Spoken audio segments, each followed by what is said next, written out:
Hello everyone, hope you all had a good weekend. I just want to first of all say thank you all for the birthday messages. I had a great birthday, and yeah, I just want to say thank you before we start. But I'm just going to go over the gold trade and what I was essentially looking at for us to go long. So, start on the daily time frame as always. So, I'll just clear this up a little bit. So on the daily, essentially, what I was looking at was we had this daily fair value gap here. We also had a stop run below this low here last week, as you can all see, and also I did point this out last week because we took the break-even trade on gold. Obviously, we had a stop run. We created a swing low. We traded up higher on Thursday. Friday we traded lower, and then going into today, let me just map this up like so. Going into today, on the 4 hour, what I was looking at, we had this inverse fair value gap here, as you can all see, and during Asia, we had a stop run of this week low, as you can all see. We stop run of this strong low, because on Friday, we took out this low here, as you can all clearly see. And then if we go to the hourly, it looks, when it loads, it looks cleaner. So, as you can all see, it looks very nice on the hourly. Obviously, we opened up, traded lower, then during Asia, traded up higher. And what I was looking at, basically, during Asia, I was looking at these two down close candles as an order block.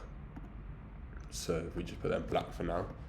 And then we traded into the order block with this down close candle. So if we mark this up as well, I'll just put it red for now. Yeah, as you can see, we traded into this order block. We trade up higher, and obviously this is, as you can see at the bottom, is 6 a.m. I wasn't awake at 6 a.m. and I don't normally trade at 6 a.m. So then after that, I entered after this candle closure. So this was essentially the trade. So, and I was just aiming for 100, like so. So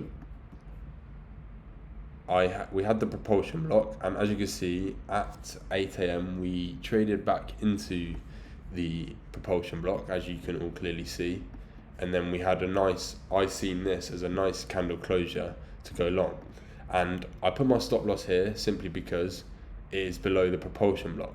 And as you all know by now, if we get closure below 50% of the propulsion block, that isn't a good sign for us, and following the rules, we always close the trade, as I hope everyone who's been here a little while now knows.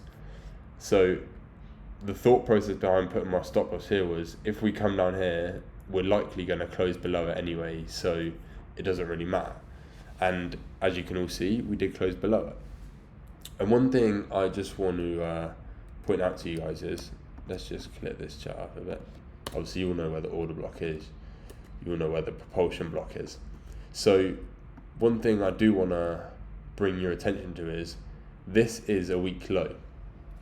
And I did notice this before we entered the trade, and I was happy to take the risk. Obviously it's start of the month, not in any drawdown, all that sort of stuff. So I was happy to take the risk, because this could have easily rejected here and just absolutely flew up higher from rejecting the propulsion block.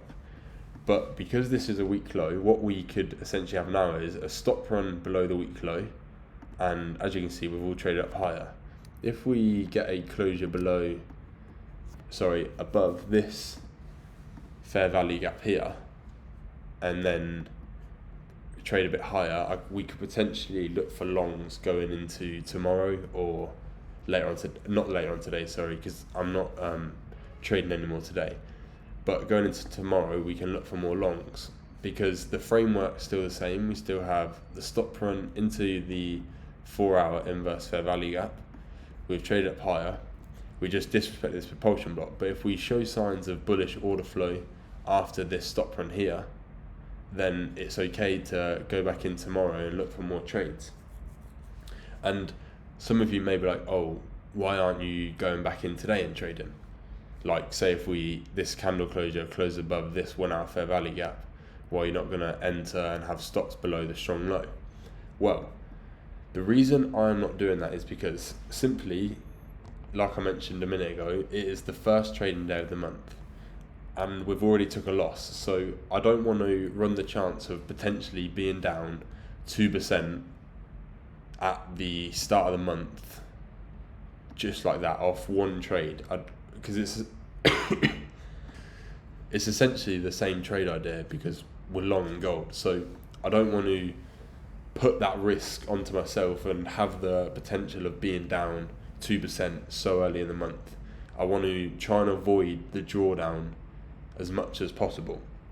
So that is going to be a bit of a different approach to essentially risk, because last month I would have gone back in this afternoon and traded and run the risk of being 2% down on the first day of the month. But me personally, I don't want to have that this month. So that is the reason essentially why I'm not even looking at the majors or looking to go in on gold again, simply because of that reason. So I just wanted to clear that up for you guys and sort of get you to understand that yes, this could fly this afternoon with the news at 3 p.m. Well, London closed, because I'm pretty sure there is news today at 3 p.m. Yeah, we have 3 p.m. USD news. This could easily fly up to 4,100 today, maybe even this daily fair value gap I mentioned about last week. This could easily get up here today. Like, it's gold, so anything can happen.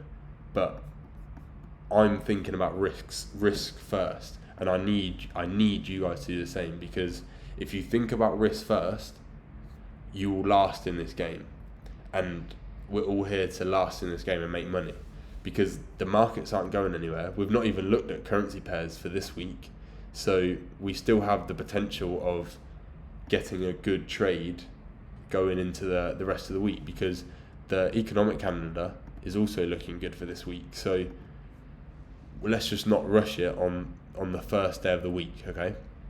That is my main point I'm trying to get across here, and want you guys to understand that for me personally, the risk isn't there.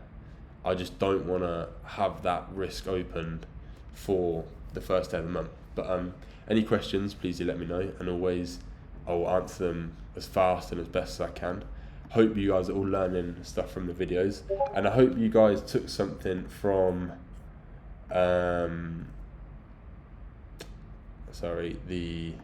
monthly performance. The win rate for last month was 30.77%, but I made 7%. I just want you guys to think about that you guys think, oh, maybe you have to have a higher win rate. Obviously, I want my win rate to be higher. Like, I don't want to be losing 7 out of 10 trades. Like, I don't want that all, and I'm sure you guys don't want that. But the fact is, we still made 7% with a 30% win rate. Just hopefully will open some of your minds up to understand that it's not actually me, like the markets, that need to improve. It's you being able to control risk, being able to follow a plan over and over and over, no matter how much you're in drawdown, no matter if you've taken a loss, all that sort of stuff. So yeah, just make sure you all read this and actually process how impressive this is with a 30% win rate, okay? But yeah, like I said, any questions, please do let me know. Thank you.